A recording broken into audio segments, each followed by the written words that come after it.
In a world overflowing with distractions, we seek meaning.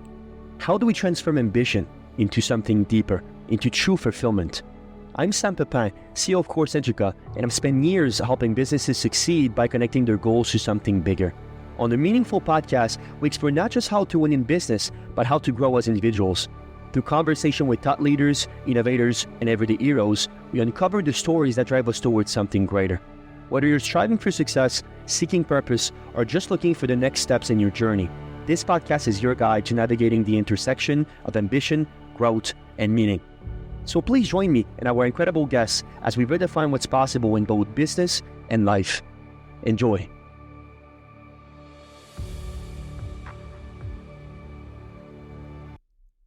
Joy is not found in things, it is found in us. Welcome to the Meaningful Podcast. I'm your host, Sam Pepin. Today we're diving into rediscovering play as a path to joy, inspiring imagination in children, and that lighthearted side of faith and wellness. Our guest today is S.S. Coulter, author of God's Dad Jokes and founder of Planet Fassa. With a passion for inspiring fun, imagination, and joy, she writes both lighthearted worship material and children's stories designed to get kids offline and back into creative play. Through the Fassa Tales and her wellness company Planet Fassa, she helps parents inspire children to embrace their creativity and rediscover the peace that comes from play. With a unique blend of humor, faith, and storytelling, S.S. Coulter is on a mission to spark joy in families everywhere. If you enjoyed this discussion, please let the world know with a like, a small review, or even a quick share. Your support helps more people find meaningful content just like this. Let's begin. Miss S.S. Coulter, welcome on the Meaningful Podcast. How are you doing? I am wonderful. I'm so happy to be here with you today. I'm very happy you're here as well. It's actually my first time seeing you, but I think this episode is going to be a very quite a fun one and one of multiple topics certainly. But to kick us off, please tell us more about Planet Fassa. Yes, so Planet Fassa is a company that my husband and I actually came up with way back in 2008. To put it in a nutshell, I saw what was going on with our kids with technology all the way back then, and I wanted to give parents, I actually wanted to give myself, Sam, a way to compete with it. And so we came up with an activity and book company that I can get more into. But basically, as someone who is a Generation Xer, and I think it's really funny that there's all these Generation X videos out there now kind of describing how we are. And at first I thought it was a little harsh, and then I'm like, no, that's me. But we're always out there bragging how great our childhood was and talking about how we used to be outside all the time and playing. And it occurred to me, even more so now, that we're saying that to a generation of parents who are competing with something that our parents never had to compete with. They didn't have to compete with screens in your hands. And so I felt like it's on me and my generation to give the next level of parents the ability to give their kids the childhood I brag about. So that's what Planet Fassa does. It's kind of putting fingertips and activities and stories at your fingertips so that it's easy to compete with technology and you can get play back into your kids' lives. Interesting. So you were sort of a prophecy, sort of a visionary in that realms. Yeah, absolutely. I'm a stepmom, so I have 3 stepkids who are now 27, 25, and 21. But when I met them, they were 10, 8, and 4. And I walked into their lives, and I joke about this, but I'm really serious. So I walk in, I'm 31 years old, and I'm like, oh, go out and play. And they came back in literally, I think within 5 minutes, and they said to me, we don't know what to do. And I'm going, wait, what? How do you not know what to do? You're a kid. So I joke about this all the time, but I thought that at the time that it was my boyfriend at the time, him and his ex-wife were just terrible parents. They're like, oh, we're just going to put our kids on screens all the time. There was something wrong with them. But as I started doing research, I was a communications consultant. I started doing research into it because that's kind of what I did. And I realized that it wasn't just my 3 beautiful kids. It was kids everywhere were having a hard time. Oh, for sure. And so as I started to look more and more into that, I actually got so much passion toward it that I left my corporate job and started doing this. Interesting. So, because it was very upsetting to me. Got it. That's interesting. So I suppose you were just talking about the fact of being a communications consultant, and obviously the book Where do you think that comes from for you? This sort of, I suppose, pleasure and day years of enjoying communications. Is that something perhaps your parent got into you, or you got into it yourself? It's so interesting. I do not know. When I think about it, I just love writing. If you sent me something to edit, it's just like breathing to me. Mm-hmm. And so I just purely enjoy it. It's easy for me. And I always say that God gave us each a gift. So when you're in your gift from the Lord, it goes really easily. What you do with it might not be that easy, like being an entrepreneur, not the easiest thing. But it was something that I just really liked to do. And another reason, when I was in college, I didn't know what I wanted to do. So I decided I would do communications. And it was a very hard major. You were learning about rhetoric, the way people talk to each other, public speaking. But I figured if I did that, I could go into different companies and learn what they do. And then maybe I'd pick one to work for. And I ended up just loving doing that because I got to go into Boeing, into Kraft, into Sears, and all these big companies and do different things for them. So and I loved listening to, my job was to take what the company was saying and communicate it to their employees. Mm-hmm. And I got to do that for all different levels of people. I did a whole campaign for truck drivers and how they need to sleep, all the way up to picking, to the C-suite when they have to pick their stocks. It was very interesting for me. So I loved learning different personalities, different ways to talk to people. And that's what drives me. Interesting. One thing you talked a lot about, Shawneen, is the spirituality of humor, and you seem to me like a fun person overall. Let's just put it this way. But you have basically this very interesting God's dad jokes sort of play and book, in sort of bringing laughter into worship, which is a very interesting, very novel concept. I really enjoyed it, showing that, I suppose, joy and reverence, if you will, are not mutually exclusive, which I think a lot of people which have a strong faith sometimes sort of think it is. Tell me more about, how do you, from your perspective, see humor deepens rather than distracting from our spiritual experience? Well, so it's really funny. I'm glad you brought up God's dad jokes. I'm going to take it like a little bit on a curve. So I believe that for me, the reason it was so easy to have joy with the Lord is because I love being silly. It's something that makes me really happy. I can't help it. Like sometimes I used to get in trouble in meetings because I couldn't help but to start laughing and doing something silly. But for me, when God talks to me, it's always something funny because he will always talk to you in the way that you'll pick up on it. So if you're a color person, he's going to put colors there. If you're a humor person, it's going to be humor. If you're a logical person, he's going to do something logical. If you're philosophical like you, he's going to do something like that. He's going to show up in quotes. So that to me was why I did that joke book. It was God's dad jokes because I thought the Heavenly Father should get on the fun. So they're just silly jokes, biblical jokes. But back to, I loved what you just asked. So like I said, I got in trouble in work. I always got in trouble in school. And I was a straight A student, but I could not keep my butt in the chair. And I think if they did ADHD back then, they would have said that I had it. And I'm glad they didn't, because it's what makes me who I am. Right. But I only made it through school because of morning recess. And then you had lunch and you had gym and you had music and you had art. And then you could put my butt back in there and I could concentrate for a little bit. And then I had to have fun again.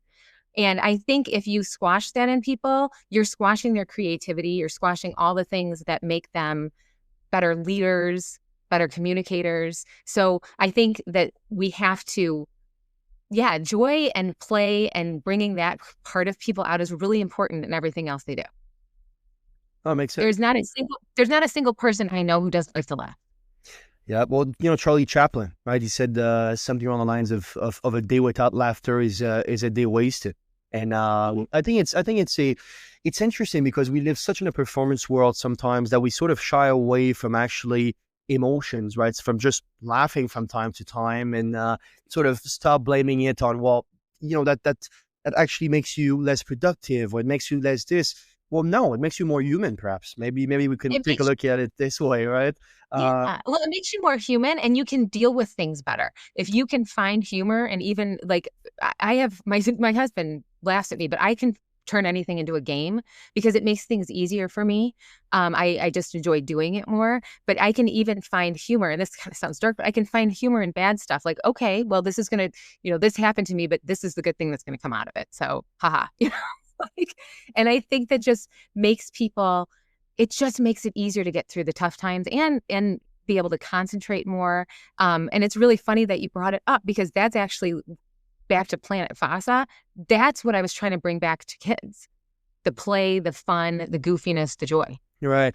And talking of playing as a sort of secret practice, it really, like you said, it's really essential theme for you to frame play as a spiritual and psychological also, I suppose, wellness tool. And we had one incredible guest, which is a yoga laughter basically coach, and he brings out this whole philosophy of again how your brain is not able to distinguish with real and fake laughter, and actually your brain is actually not able to distinguish a lot of things, which people are very surprised by.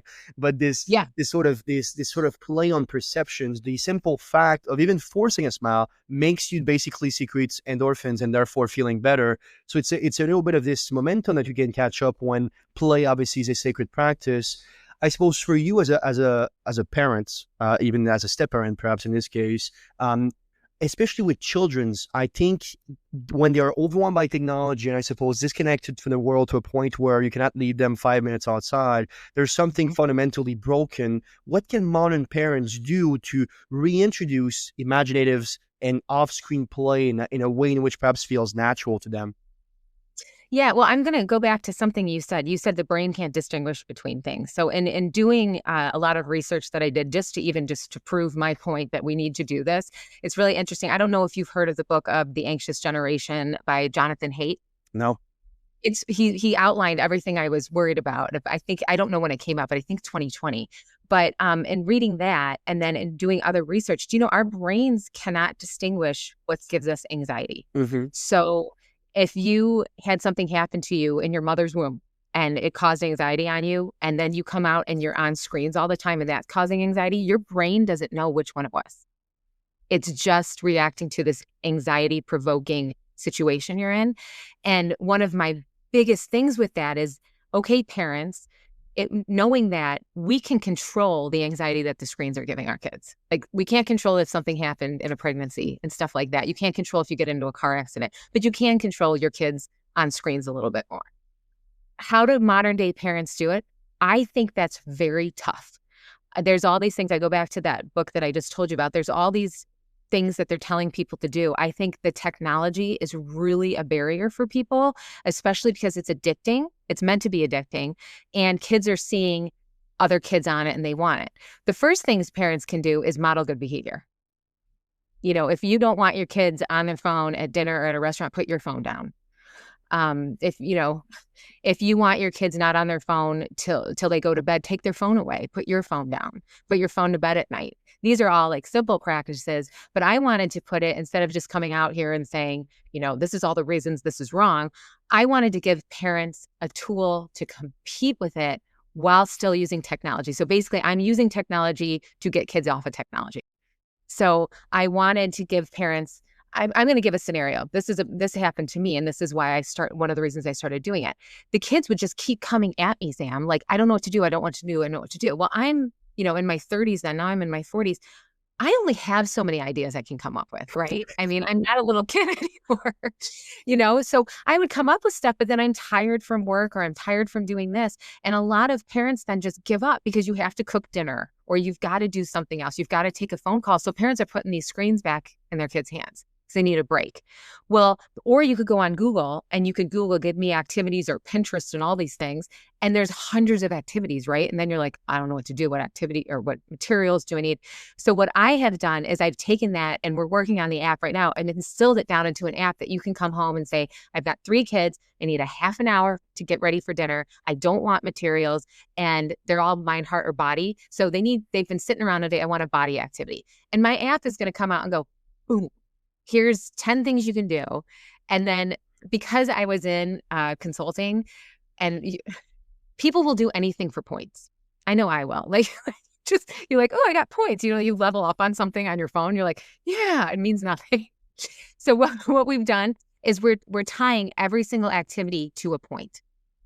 So mom and dad can say, hey, half an hour, you're going to go do the 5 cents of scavenger hunt. It's worth 100 points. And if you get those points, you get to choose dessert tonight. Mm-hmm. Interesting. You're, So the gamification of it. it's gamification. So you're giving your kids what you were going to give them anyway, but now you're tying it to points. And I kind of joke. I say to people, I'm like, it's kind of manipulating. And everyone's like, that's parenting. Because it's what you do with Santa Claus. It's what you do with the Easter. Absolutely. No, and meaning is symbolic. Absolutely. Meaning is symbolic. So when you have those points, even if it doesn't, like you said, it doesn't really matter in the grand schemes of things, as long as you think it matters, that's all that really counts. And I think that we misunderstand, you're making a point that maybe you think is trivial, but I think it's not at all. All society is based on this concept. We can reduce money to the same thing. If we decide tomorrow that it's not worth anything, it's piece of paper. It's piece of paper or numbers on a digital bank account. Does it really mean something? No, we decide that it means some things. And again, that comes back to the perception points, which is so interesting. Now, when you're thinking about the sort of the genesis of Planet Fassa, to me, it seemed like it's sort of a countercultural movement, if you will, against the digital overwhelm and I suppose overload in childhoods. And so I'm really interested, perhaps from your perspective, concretely, perhaps tangibly, what impact have you seen in children who engage with this with Planet Fassa, and I suppose with the app and so on? What skill do you think it might be able to lead to? So where I'm coming from, the base of the whole thing is I want to give kids a balance in their mind, heart, and body, doing the thing. And I'm not taking technology out of it. This is a screen light thing. This is not a screen free thing, because kids have to learn how to be with technology. So it's a balance in mind, heart, and body, plus a healthy relationship with technology. I can go on technology. I can get information off of it. I can watch Sam's podcast, and then I can go do something with it. I don't have to sit here and stare at it all day long and not do anything. So it's that mind, heart, and body thing that we all need. We all need to be balanced in those three things, but we're doing it through the thing that kids love to do naturally, which is playing. So we're not doing social emotional learning in a classroom where a parent is teaching, where a teacher is teaching another class, another topic, another thing that you need your brain for. Now, you are outside, you're letting nature and other kids teach you critical skills that are going to grow you into an adult that's a good leader. When you're out there, you're learning critical thinking, you're learning problem solving, you're learning empathy, you're learning to work together, you're learning planning. It's all these things that you didn't even realize you were learning, but you're doing it while you're playing. And I love telling this example, but let's say Sam and I are outside and we're playing tag, okay? And we have 5 people on the team, and we come up with all these rules, as little kids do. You come up with the weirdest rules of all of a sudden. Well, all of a sudden, like Sam's best friend, what's your best friend's name? I'm going to get him in trouble. I don't have any friends, but let's call him Peter. Peter shows up. And we've made all these rules for 5 kids. Peter, the 6th kid, shows up. Sam, are we going to kick him out? No. So this problem of Peter showing up is not a problem to little kids playing. He's a challenge. And so we're gonna readjust everything. We're gonna learn how to work together. We're gonna compromise. And all of those things are the things you need when you become an adult and you're in the workforce and you're in a family. But when you're playing, it's super fun. And so you're not thinking about it, but you're learning all those skills. One of my favorite things that kids learn when they're playing is it's called healthy expression. And that's when you get mad, or you're mad that you got tagged, or you're mad that, all the stuff that happens, or you're scared because you're playing Ghosts in the Graveyard, all that stuff. But you learn how to deal with those emotions in a safe environment before you go out as an adult and you can't handle, constructive criticism. Yeah. Yeah. Someone doesn't like the rules that Sam and I just came up with tag. We're not going to lose our minds. We might get upset in the moment, but we're not going to lose our minds. We're going to be like, okay, that was positive feedback. I'm going to change the rules. So I had not even thought about that. But when I start going through all the stuff that people learn while playing, isn't that remarkable? Yeah, no, it is. It is. One quote that I was able to retrieve from you, which I really want to sort of dive deeper in, is sort of you said something along the lines of what would happen if Joy had a zip code, and I sort of these. It was one of the fundamental perhaps questions of why Planet Fassa was born in the first place.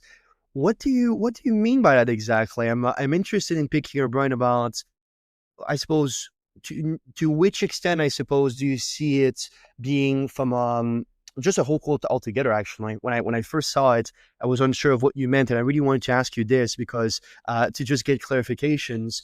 What do you mean by that? When you, I suppose, yeah, what would happen if Joy could be perhaps a zip code, or had a zip code? Excuse me. I really want to Where sort of. did you see that quote? Well, it was a quote. It was a quote. I think it was. I don't know if it was your website, but I saw it as or something that I heard about you. But it's a Oh, yeah. It was sort of this one question of what would happen if Joy had a zip code, and so I was wondering perhaps if it was maybe sort of this concept of the neighborhood, right? Because we say something in French very often, which is it takes a village to raise a child. And I think one of yeah, the biggest problem that we have these days is we don't have a village anymore. We have a digital screen, and they replicate the village, but it's not the same thing as in-person interactions. So I thought maybe it was about this concept of the love of sharing, of playing with each other. So perhaps again, I was just wanting to perhaps pick your brain yeah. on. Well, I'm gonna tell you another feature that is eventually going to be the app and come back to that. So one of the Sure. things that I thought was very necessary is all of the I would say not all, but most of the activities have things to talk about at the end of it, and that there's points tied to it. So I go and I'm doing this activity with my grandma, and mom gets a text that says, "Hey, Shannon just did this with grandma. You can ask these things when she comes home." And so I go home and now mom is there, and like you just said it, and I love that you said it because we call it the village. Yes.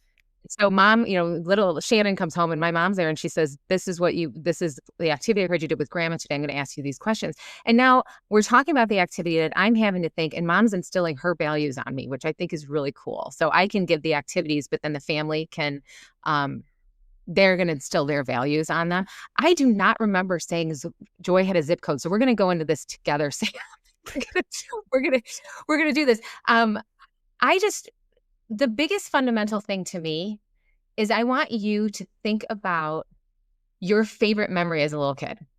Mm-hmm. Can you do that right now? Yep.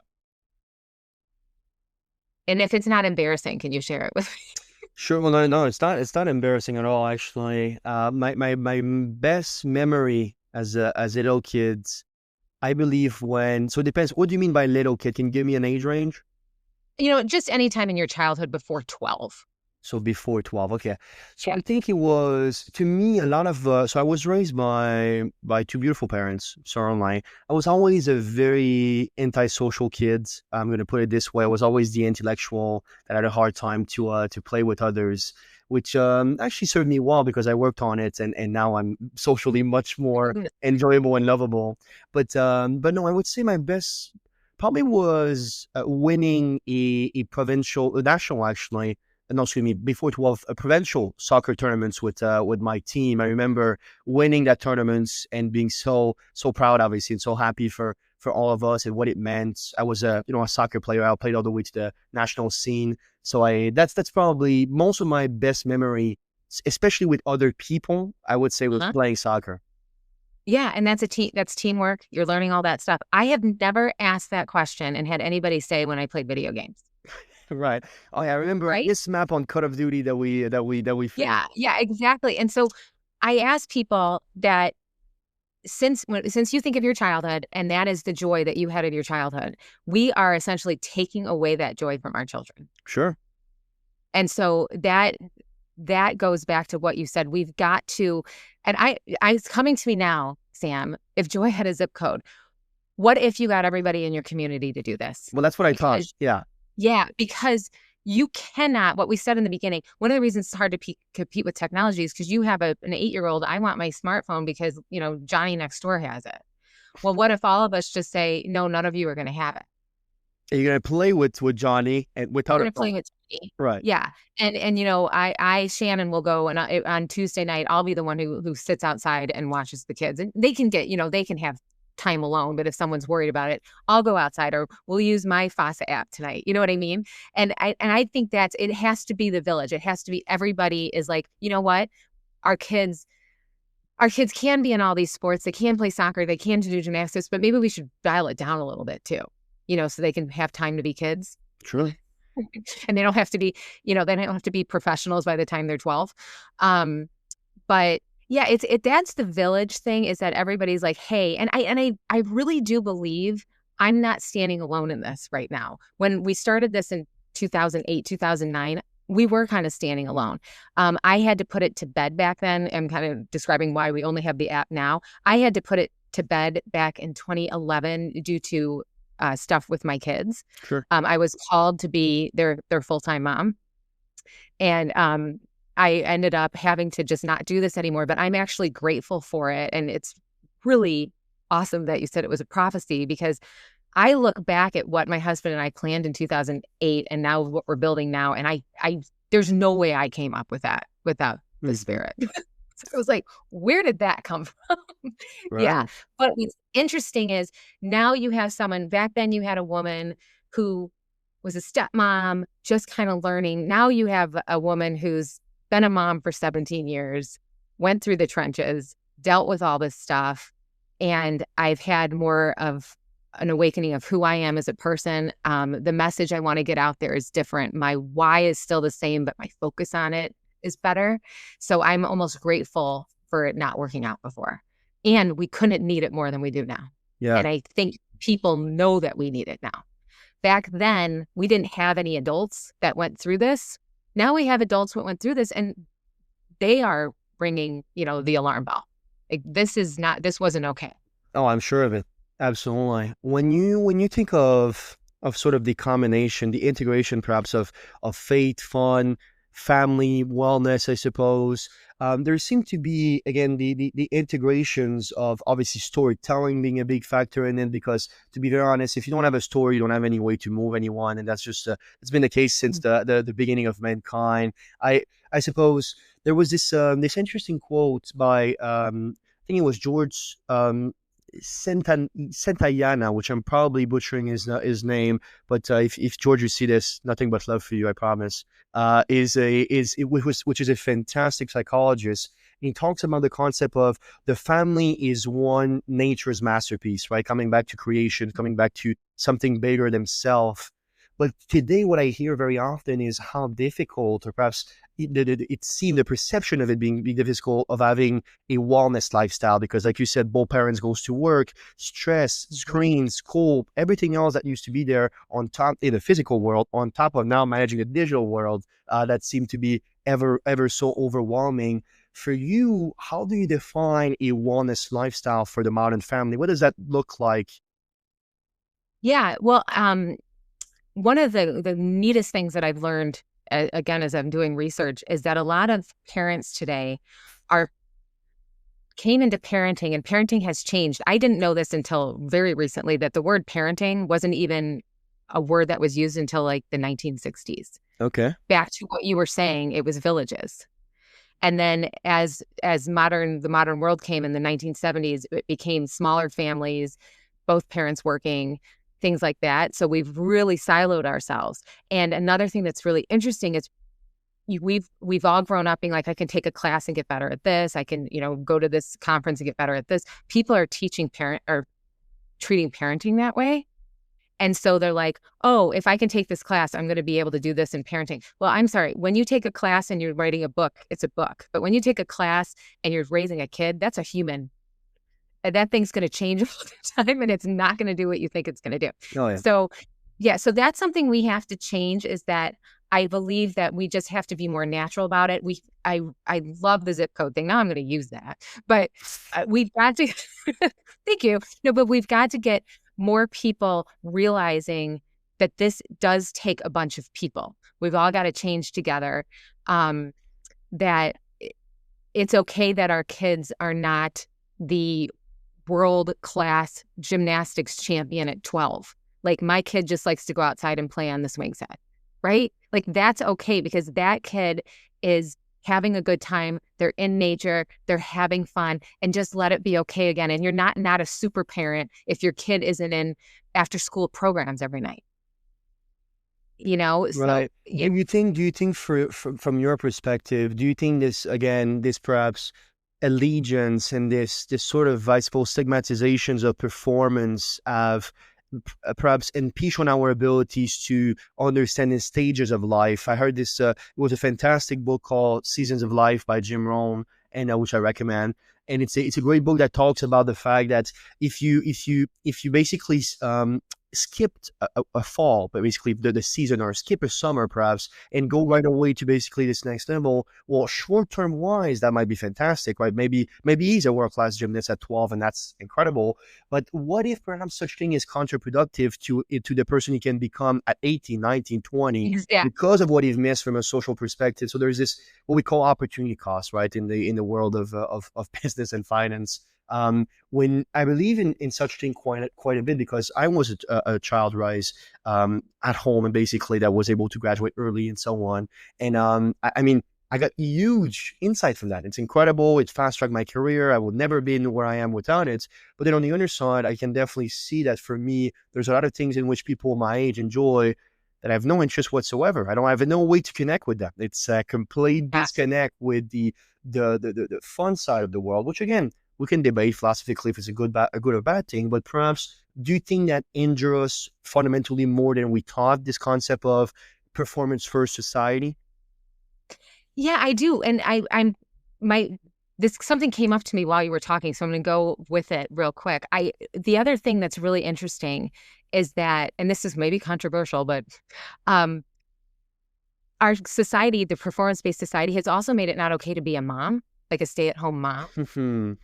And that's a hard job. Oh, yeah.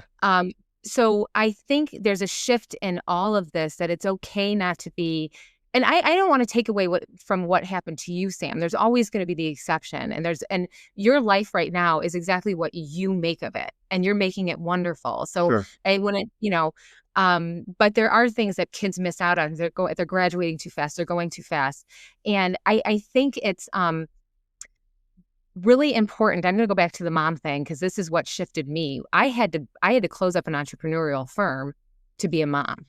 And I felt at the time that it happened, I was such a failure, because I came out of corporate America, I become an entrepreneur, and all of a sudden I'm a stay-at-home mom. And I looked at that for so long as a failure. And at the other end of it, when my last child left for college, I was like, oh my gosh, I get to be a mom. Like, that was incredible. And I don't know, but because I had heard like, oh, women have to do all this stuff, I beat myself up for such a long time. And then I was able to take a step back and go, no, I got that whole season. I almost skipped that whole season. Yes. And I got that whole season. And that is who makes me who I am now, and makes me better able to understand what other moms and dads need right now to compete with technology. Do you know what I mean? It turned out for good. Absolutely. I had to go through it. So, yeah, I think the question is hard to answer, because as we just said before, every single kid is different. But I think if everybody's doing the same program of, I got to have my kid do this, this, this, this, and this, and this, you're going to miss out on the uniqueness of your own child. They have one. Right, you're gonna miss on God's plan. Absolutely. If you try to program everything, you're gonna miss the magic of it. No, and I agree with that wholeheartedly. And we seem to be aligned. You seem to be a traditional sort of woman, and definitely a traditional man. And it is controversial, but I keep on repeating it, so I don't really care at all.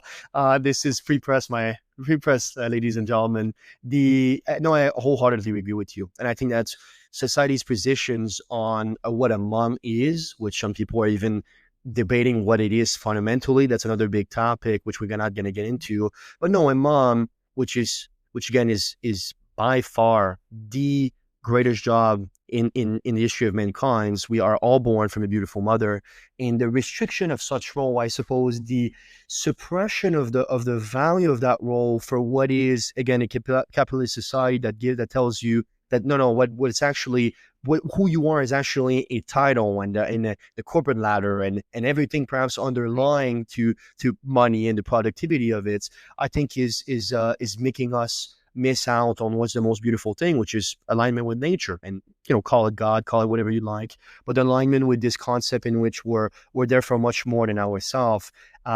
One concept, and again, it's sort of a faithful concept, but it's a concept that I think is might be a bit more tangible for some, is imagination. We have this lovely, lovely, lovely preschool teacher, actually a few of those, coming on the show and talking about the fact that we are in an imagination crisis. All right, not only in youth, in all people, perhaps from society, and but let's stick with children's, obviously, as you have a great sort of perspective on those.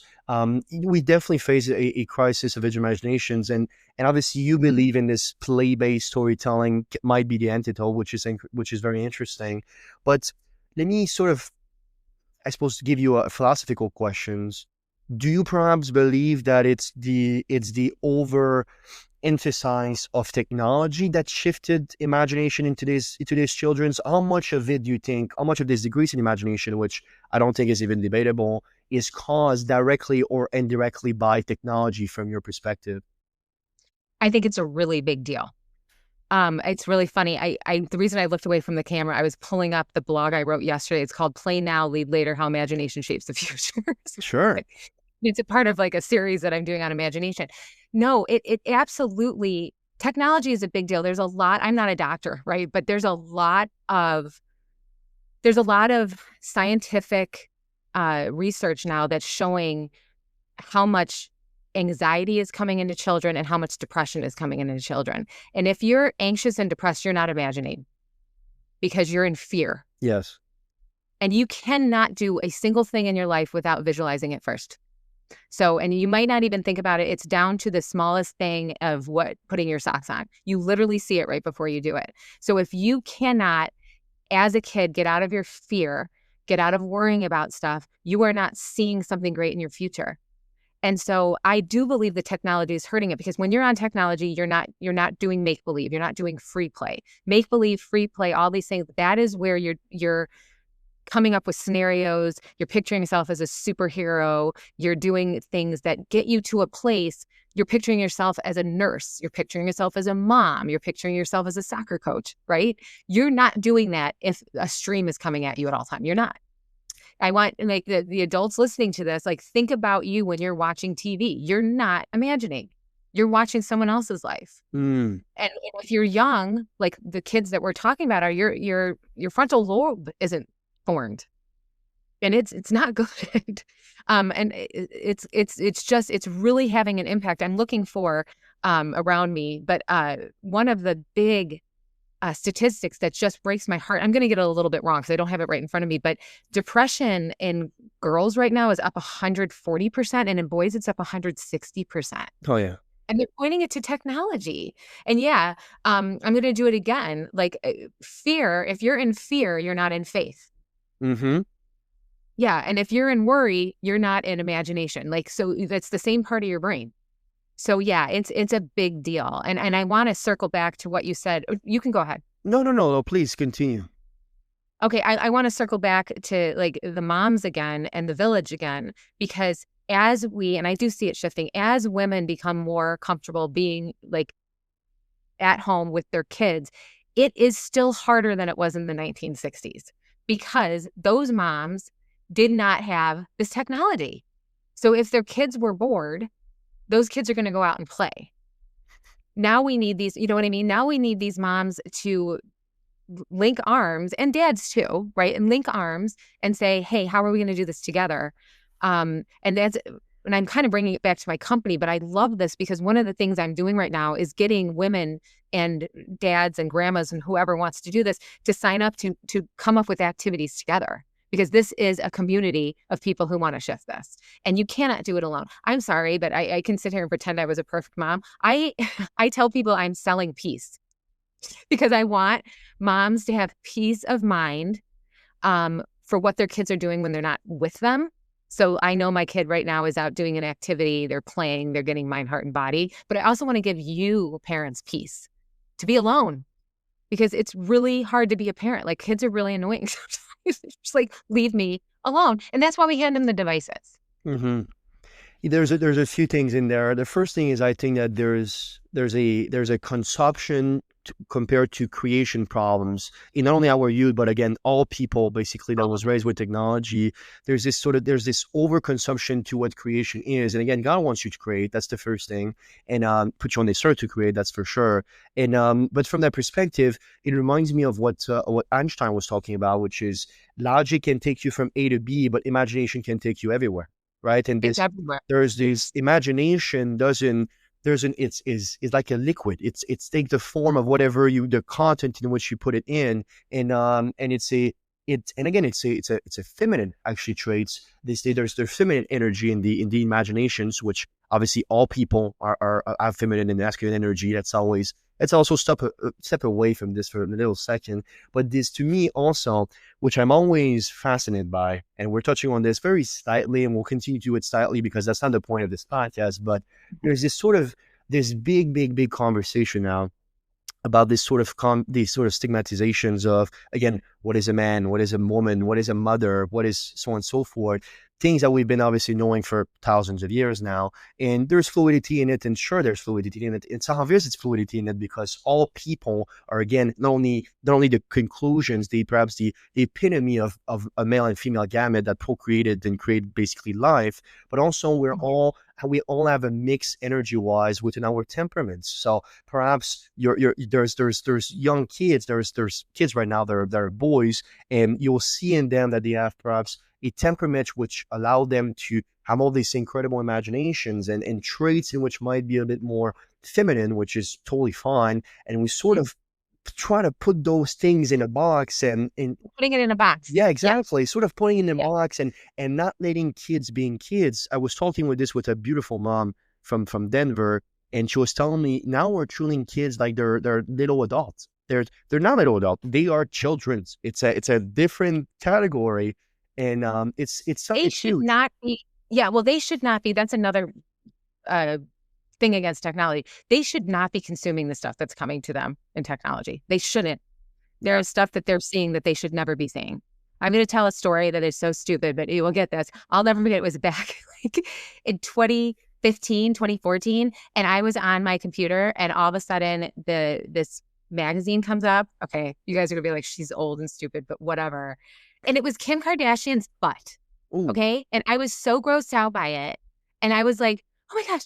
And I asked my kids, I'm like, have you seen this? They're like, oh, it's all over the place. I'm like, why are you seeing that? All right. You shouldn't be seeing that. Like, and I know that sounds funny, but I was so shocked. I'm like, your little brains don't need to be seeing that. And we can go into all the stuff that lead people into porn and addiction and all this stuff. Their little brains shouldn't be seeing that. 100%. Shouldn't. And back to what you were saying about the fluidity, that's going back to, I was saying parents are, I'm going to take a class and then I'm going to teach this kid like that. You might have a boy who is going to be awesome at baking. Let him go do it. Let him go do it. You'll have a girl like me who can't cook to save her life. Like, I don't like, that doesn't mean anything, right? But that's just who I am. I was a tomboy, but my parents let me go out and play. And that is a huge thing that you just said. When you let the kids go out there and they play in groups, they learn how to negotiate with each other. They learn how to collaborate. But then you let them, you will see one kid off by himself doing something so funny. But as a parent seeing him, you're going to learn more about your kid.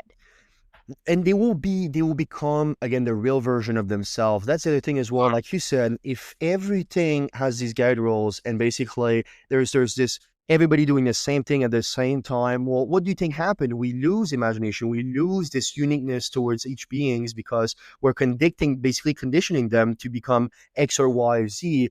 And there's huge spend, and obviously that's what I focus on with some of my companies, but the education systems and the way basically we're putting everything together, which is actually from Plato and Socrates, 2,000 years old. Nothing wrong with it, incredible people, but perhaps with the evolutions of and I quote them all the time, so I would be very hypocrite to not say such thing. But the point is, in a world that is evolving, in a world where again you have literally a supercomputer in your pocket when you're 12 years old, even sometimes faster than that. The world definitely changed, and the information, not only the way we consume it, but the way that we reflect on it, the context also has changed. And therefore, it's time in which we lead in a way in which allows our children to grow and again, really become themselves, not just for the simple marketing, basically buzzword side of it, but for what is pure, which is human life. And Mhm. I think there's big misconceptions once again with mainly two things. The first thing that I see is this sort of what they call nowadays helicopter parents, where basically they think they need to follow them everywhere, right? Don't I remember, and God bless my mother, which will definitely see this. I definitely had an helicopter mother, and still an incredible lady, and but she was there every single step of the way. Don't take your bike too far. Don't You know, can I say something to Yeah, that? please, please. One of the things that's very interesting about all of this is your mom probably did that because she didn't take a step when you were a little younger, let you go on the bike or let you walk somewhere. Yeah. And the more we hold on to our kids, the less willing we're let them to do more risky things. And I think if we can go back to the letting them go outside and play and do activities, you'll do a little thing like, I'm going to let you walk to the neighbor's house. Okay, I'm comfortable with that. Now I'm going to let you walk to school. Okay, I'm comfortable with that. Your mom would have not been helicoptering because she was dealing in fear because she loves you, Yeah, and exactly. didn't want anything to happen to you.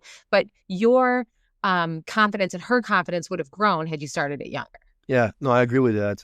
And a mother and parents are leaders, right? So how Mhm. can leaders, especially in wellness or faith communities, stay playful without losing authority? I hear this dilemma very often. Well, if I'm if I'm playing too much or if I'm laughing too much, one way or another, the people that I'm leading will think I'm losing credibility, which I think is very, very strange. But I think it's a narrative that we see quite a bit. It definitely comes from the private corporation basically side, I believe. But it's very interesting to me how you're able to harmonize both of these to actually tell basically these leaders that no, it's actually one, it might be the opposite, but let's not just say hypothetically you're just as good. We need more giggles. We need more fun. One thing that I think we can all agree upon, and I'll come back to that question, is the world nowadays, the way basically our media is settled, the way basically everything comes at us, like you said, very insightful, like Kim Kardashian butts and so on. Great stuff, great stuff.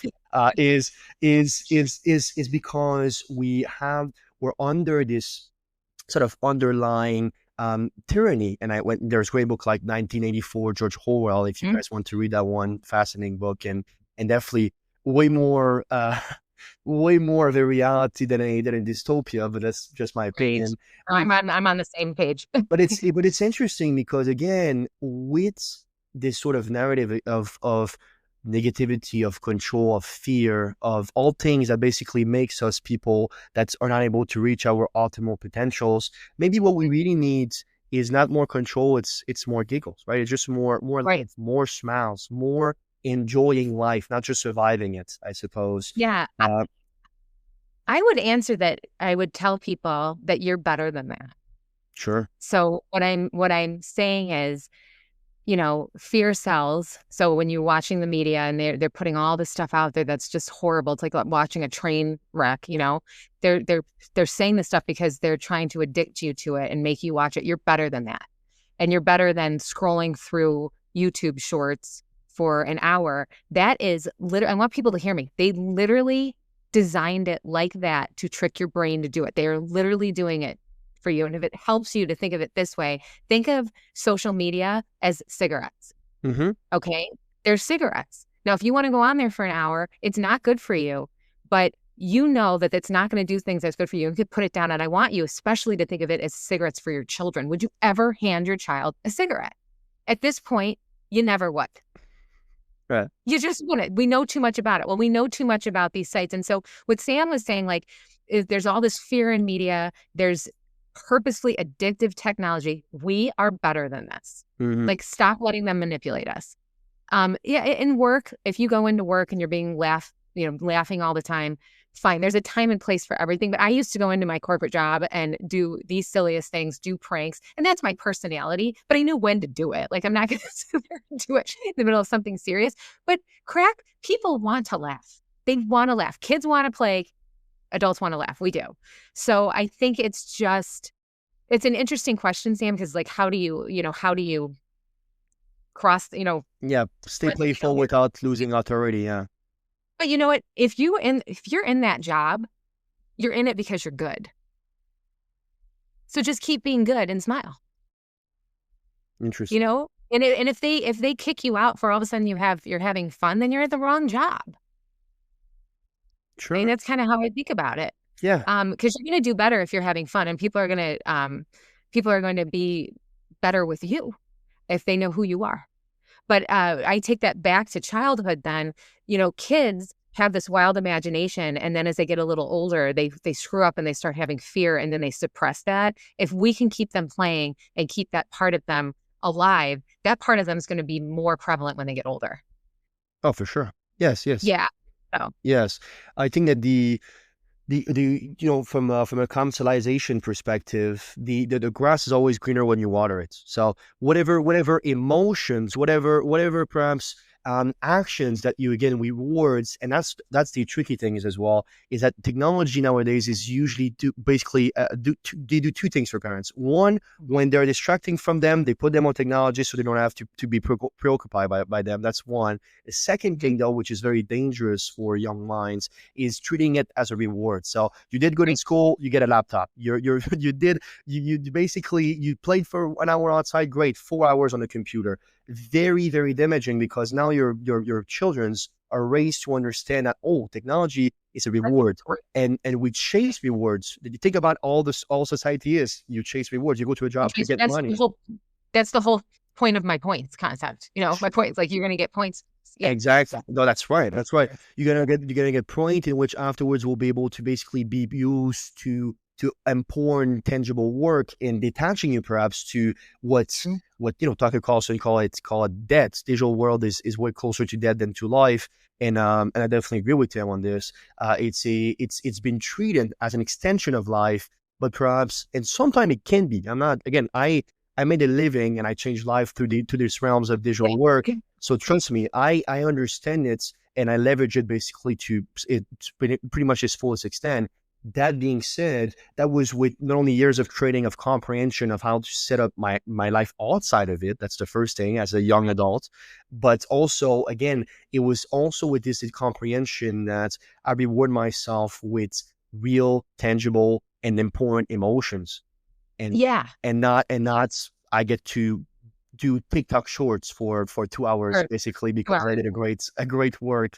And I would say that's when like I said, we're building the app right now, building a community, but we do have suggested rewards just like that. Like you get to choose breakfast for dinner, something like that. Sure. Things like that. I like that because we are very reward based. Technology should be something you do, not all you do. Mm-hmm. It should empower you to become a better human being. That's what tools are, right? When you take a look at it's a tool. That when you look at the industrial revolution, we build things stronger than the human body because they want us basically to be able to the backhoe, the combustion engine, and so on, to be more productive, and again more sacred of our body, which are not very useful to perhaps have a whole deforesting a size forest. That's very hard on the human body, not very hard on the machine. That's why we built one. Right. Now we are in the information age, so we build things that are stronger than the human minds. That's what AI is. That's what quantum computing is. And we need to be careful because as long as we're serving humans to it, I'm all for it. If humans are serving the machine, destroy it. We're not going the right direction in that case. And there's a very fine line, and we know we're human beings. All right, Nietzsche, right? That life is a quest to power. There's going to be people trying to enroll you in this mindset that actually no, we're under the machine. We should serve the machine. No. You should not serve anyone. You shouldn't serve. No, and here's the thing. Except for God. Here's the thing. When you teach children that technology is an app, or sorry, technology is a tool. Yes. And you can use these apps and things to enhance your life, not be your life. Well, then you have someone like me. I do use AI, but I use it as a tool. Yes. To enhance something. It is not so. if I'm writing something, because I'm a writer and I cannot think of another way of saying it, I will sometimes put it in chat GPT and it's like, can you just say this in a different way? And then I take it back and put it back in my language. I'm not replacing myself with it because first off, you would be able to tell because it doesn't have a soul. I know when you read AI, you can tell there's no human behind it.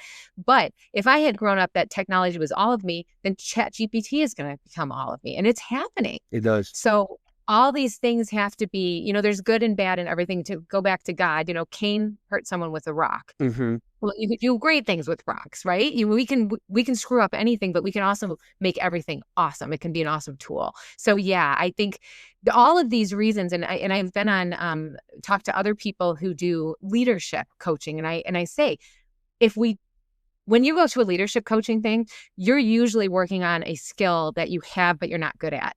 And what concerns me, and what I was just writing in my blog yesterday about imagination, is that we're growing up children that don't even have these skills.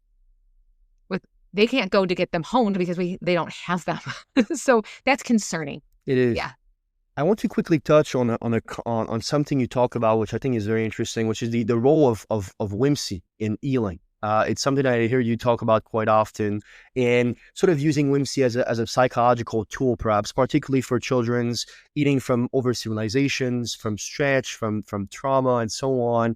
I'm really interested to have you talk about how have you seen, I suppose, playful storytelling, because again, at the essence of everything, you're a writer, right? That's sort of the bottom line of everything.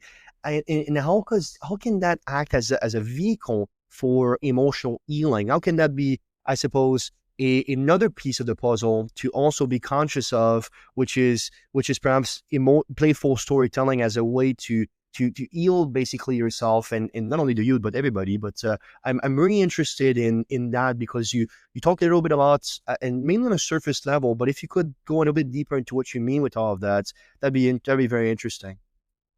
Yeah. So what we talked about earlier is that nothing happens until you visualize it first. And that can even be your healing. So one thing that drives me crazy that people say, I had to work on it myself, but when people have a headache and they say my head is killing me, don't say that. Don't say that. You're putting out loud, my head is killing me. No, it's not killing you. Like, I'm dealing with this, I'm getting over it. So your words are a big thing. But then if we take that to storytelling, if you're telling kids positive stories, they're storytelling and they're make-believe, they're reading positive stories, they're going to start thinking that way. So in my books, we haven't really talked about them, but they have characters in them that they're having fun, they're playing, they're imagining. So the kids are seeing the characters do this. They're going to want to do that. Like Fassa is my main character. He's a cat. He pictures himself as a ninja, as a pirate, a captain of a pirate ship. Your kids are going to start doing that. They're going to start seeing those things. So it's more just it's input, output. You put good stuff in you get out good stuff. All right. And so, yeah. So it's more just, we've talked about my Kim Kardashian thing, but like if your kids are seeing bad stuff and reading bad stuff, that is going to affect them emotionally and spiritually. It is. 100%. So, yeah. Yeah, better outputs, better input, better output. That's just the way. Yeah, so that's where that comes from, like it's how you're focusing on something. And I just heard, Sam, I think you will love this, and it goes along with what we were saying. But I just read in a book recently, what is it called? Let me see, what is the book called? It is called, I have it right over here, Be Your Future Self Now by Dr. Benjamin Hart. Do you know that one? Be Your Future Self Hart Now. What's the name of the author? Benjamin Hardy. Oh, yes, I do know him. Yes. Yeah, he's awesome. I said it wrong because I had something in front of it. So he said, and this is basically going along with what we're talking about, but he said your past doesn't dictate your present. Mm-hmm. Your present dictates your past. Okay. And I thought that was phenomenal. Let me put that into tangible terms. Before, when I was having to put my company to bed, I would say I failed. Okay. Now that I've gotten to a place where my mindset is better, I'm back to my why am I doing this? I do not look at my past as a failure. I looked at my past as an awesome learning experience, which helped me to learn, which is helping me build a better app than I did the first time.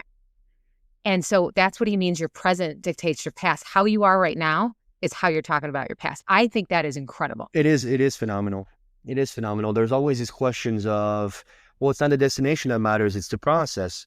Well, no, actually, if your past perhaps was a arduous one, but you become something incredible because of it, that's phenomenal. And I think I think you're right. It's an overlooked idea, this concept of time, which is one of my favorite topics. And is time even real? And so on. We can go for Yeah. hours, but it's very interesting. Yeah, go ahead. Well, and I was just saying, so if the adults in the room are talking about it's your mindset, it's your mindset, it's your mindset, of course, we've got to give our kids a place where they can get positive mindsets and have Absolutely. positive experiences. And to me, the most fun kids have is playing. They love to play. They want to play. They don't want to be. An awesome example. Have you ever been to a water park? Yes. Okay. I mean, everybody has to go to water. I love water parks. So if you go to a water park and you look around, there's usually an arcade, right? There's usually an arcade. The kids don't go to the arcade until the very end when they're tired. Kids don't go to if you think about it, they want to be outside. They want to be on the slides. They want to be having fun. At the end when they're tired, they're like, okay, I'll go and I'll do that. That should be where technology is in your kid's life. It's Beautiful. just, it's okay, but it's the end thing. So, and it's just, yeah. And then the mindset thing is if you can get the kids playing, looking, being in nature, I mean, just being outside is so good for you in so many different levels, but that is the input output thing. And that's why I think we really need to give our kids that joy. Beautiful. The FASA movement, you talk about the app, you talk about basically a bunch of things. I really want to sort of end this with obviously what's next for you and obviously your husband within this enterprise. If you had to paint me the brightest picture, painting is my favorite art form by a large margin. What's your ultimate dream for the future of Planet FASA? Okay.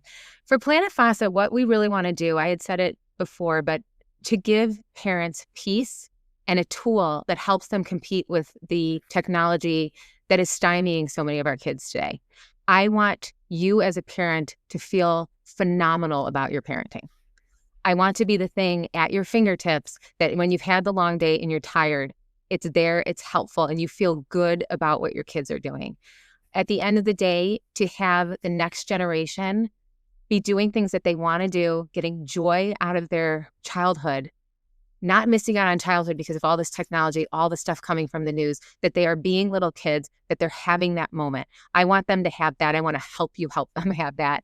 I want them to learn that technology is a helpful tool, but it is just a tool. It is not their life. And I want them to have a balance in their mind, heart, and body, because that is wellness, and wellness is peace, and peace is joy. Right. Incredible. Carl Jung said that the creations of something new are not done by the intellectual; they're actually accomplished by the play instinct. So, SS Coulter, it was an absolute pleasure to have you on the Meaningful Podcast. I really appreciate basically how obviously how lively you are and how bold you are also with that visions, and it's very, very beautiful to see. I would love if you can leave us with some last words of wisdom for our audience, please. Okay. So as I asked Sam earlier, I want you as parents, adults listening to this to just close your eyes and think of your favorite childhood memory. And I know that it's not going to be something you were doing on a screen. I know it's going to be, like I said, playing ghosts in the graveyard, doing something on a beach, winning a soccer game. And we have got to link arms together and give that kind of childhood back to our kids. I know every parent, every aunt, uncle would do